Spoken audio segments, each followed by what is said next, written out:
Hi hello అండి, అందరికీ నమస్కారం.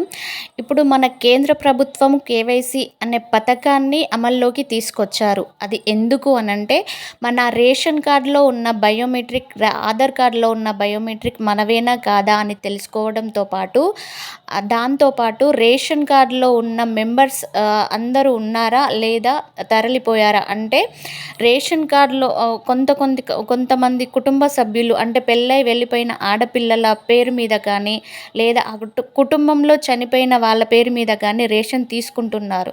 కాబట్టి ముఖ్యంగా ప్రత్యేకంగా దానికోసం అనేసి ఈ కేవైసీ అనే పథకాన్ని ఇప్పుడు చేపట్టారు. కాబట్టి మీరు మీ కుటుంబంలో ఎంతమంది అయితే సభ్యులైతే ఉన్నారో, మీ రేషన్ కార్డులో ఎంతమంది సభ్యులైతే ఉన్నారో ఆ సభ్యులందరూ వెళ్ళి మీ సమీపంలో ఉన్న రేషన్ షాప్ కాడికి వెళ్ళి మీ వేలిముద్రతో కేవైసీ చేపించుకోవాలి.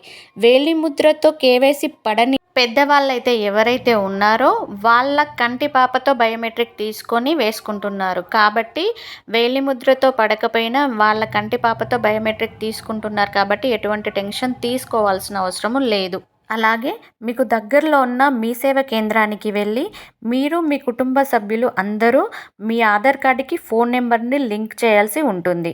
ఈ పథకాన్ని ఈ నెల 30 తారీఖు వరకే కేటాయించారు. కాబట్టి ఎవరైతే చేయించుకొని వాళ్ళు ఉంటారో అతి తొందరగా మీ ఆధార్ కార్డులని అప్డేట్ చేపించి మీ ఈ రేషన్ కార్డులని కేవైసీ తీసుకోవాల్సి ఉంటుంది. ఈ వీడియో కనుక మీకు నచ్చినట్టయితే ప్లీజ్ సబ్స్క్రైబ్, సపోర్ట్, పక్కనున్న బెల్ ఐకాన్ని క్లిక్ చేయండి. Thank you.